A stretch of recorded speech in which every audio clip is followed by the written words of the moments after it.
Enki is the god of secrets. The one who would know and use his advice must be prepared to listen carefully when the cunning god speaks. In particular, Enki knows the way in and out of the world below, the world of the dead, which to the Mesopotamian mind was a place of almost unrelieved terror. Yet there were times when humans and gods needed to make the terrible journey, and Enki knew the way. Though it is well to consider the story of Adapa, the man who was offered the life of the gods, but lost his chance. This is Ea's plan for Adapa. In the beginning of the story, Adapa had committed a major fault. He had broken the wing of the south wind while Adapa had been fishing. It is to make good for his offense to Anu that Ea appears to be offering advice to Adapa. Adapa should make the difficult journey to heaven and mollify Anu. Here, Ea, who knows of things above, touched him. Adapa had him wear his hair unkempt, a dirty garment he made him put on, and gave him this plan. So Adapa, you are going before Anu, the king. Take the road to heaven. When to heaven you have ascended, at the gate of Anu on your approach, at the gate of Anu, the gods Dumuzi and Gishzida will be standing. Seeing you, they will ask you, Man, for whom are you changed in this way? Adapa, for whom are you clothed in a dirty garment? From our land 2 gods have vanished. So I did this. Who are the 2 gods who from the land have vanished? The gods Dumuzi and Gishzida. They will glance at each other and laugh. A good word they will speak to Anu, and the benignant face of Anu they will let you see. As you stand before Anu, when the bread of death they offer you, you shall not eat it. When the water of death they offer you, you shall not drink it. When they offer you a garment, put it on. When they offer you oil, anoint yourself. The plan I am giving you do not neglect. The words I have spoken to you, hold them tight. Ea gives his instructions or plan. The advice is twofold. First, Ea tells Adapa to put on the garb of mourning, a ragged or dirty piece of clothing, and to wear his hair unkempt. Adapa is to take the road to heaven. The guards at the gate are 2 gods usually associated with the netherworld. The first, Dumuzi, or Tammuz, is the better known in literature because of his often stormy love affair with the goddess Inanna, Ishtar. The second is a chthonic figure, Gishzida. The guardian gods will call attention to Adapa's human state, for it is odd that a human would approach the dwelling of the gods. Ea's advice is a bit of psychological trickery to win them over. He has changed himself over, he is to say, because the 2 gods have disappeared from the earth.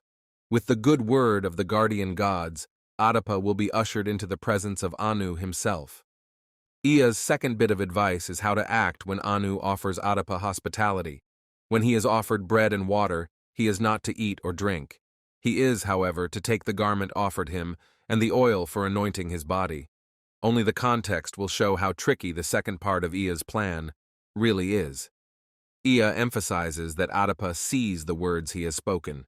When the plan is actually put into effect, though, Adapa misses his chance at immortality. Where Ea had warned Adapa against eating the bread of death, Akala Samuti, and drinking the water of death, Memuti, what Anu offers Adapa instead is the bread of life and the water of life. Otherwise, the advice on the oil and the garment is followed in the proper way. No sooner does Adapa make his mistake, when Anu laughs at him. If the Middle Babylonian version of Adapa, from which Ea's speech here is taken, is the same in its ending as the Neo-Assyrian version that has also survived, Ea's cryptic advice has a variety of consequences, good and bad. Anu laughs and sends Adapa back to earth. It is possible that Anu was trying to trick Adapa. Had he drunk of the water of life and eaten the food of life, Adapa would have gained immortality for himself and for humankind generally. As it is, Adapa's mistake has lost the chance for immortality, but the human has seen the benignant face of Anu, and the Neo-Assyrian text points to the awful gift Adapa has been granted. As Adapa from the horizon of heaven to the zenith of heaven cast a glance, he saw its awesomeness. In that vision given to Adapa is revealed the gulf that separates the human and the divine. Adapa's failure to see through Ea's cunning words had already marked that very difference. Besides the vision of heaven that is opened up to Adapa, there are other consequences, according to the Neo-Assyrian version. Anu imposed something on Adapa, but Ea's city of Eridu, where Adapa had served him, is given a special status, and its priesthood is given an exalted destiny. The last lines of the story return to the beginning. In the beginning of the work, Adapa had offended Anu, and it was to become right with Anu that Ea had, it seemed, given advice that would make Adapa immortal. At the end, the consequences of Adapa's crime are noted in the two he brought to humankind, and the disease that he brought to the bodies of human beings. The text turns at last to implore the goddess of healing to turn the disease aside. Again, what the philosopher Heidegger called the being towards death of mankind is confirmed through Ea's cunning. The curious tablet 12 of Gilgamesh contains advice on how to enter the netherworld, but the advice is given by Gilgamesh, not Ea. The friend of Gilgamesh, Enkidu, is trapped in the netherworld because he had managed to ignore every piece of advice Gilgamesh had given him for a descent and safe return. When Enkidu is trapped, Gilgamesh turns to Ea for help.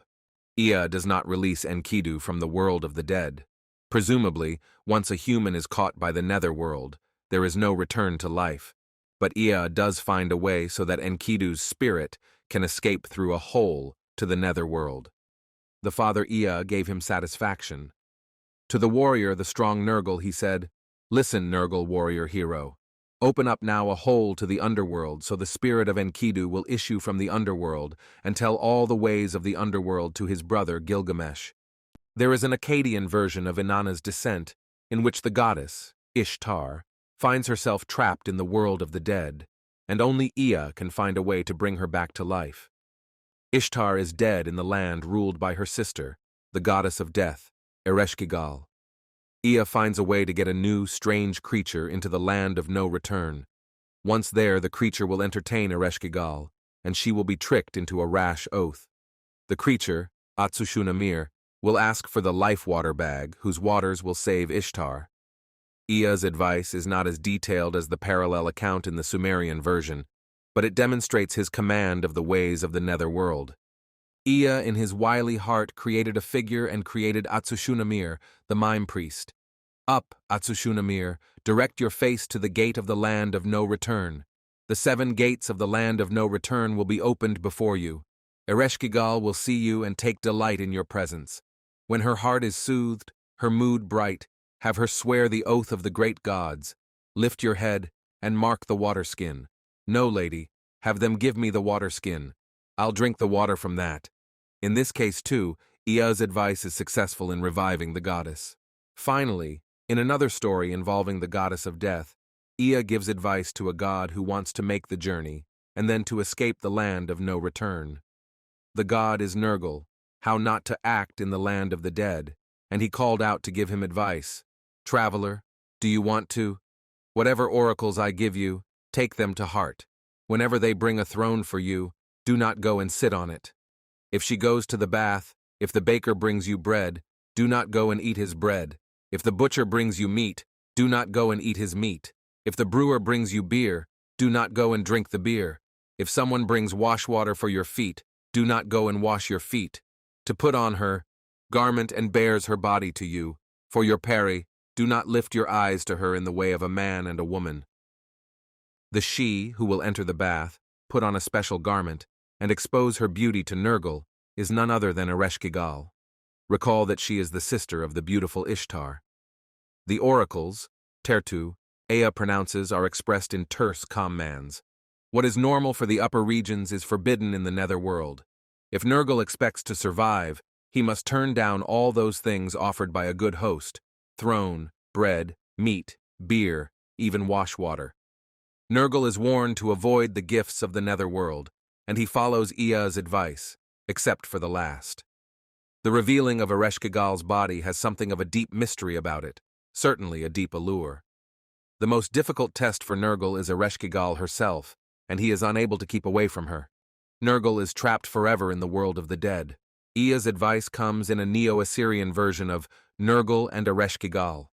In an earlier Middle Babylonian version, Ea suggested that Nurgle take with him 14 disease demons, and with their help, Nurgle is able to attack the court of Ereshkigal and bring her around with great violence to the point where she offers him lordship of the netherworld. Here, Nurgle has insulted the goddess and must make amends. When he succumbs to her charm, the lovers embrace for a week. Nurgle returns to the world above, but only temporarily. He is found there and returned to the netherworld. He no sooner sees Ereshkigal, but they embrace again, for a week, and Nurgle's fate is sealed forever.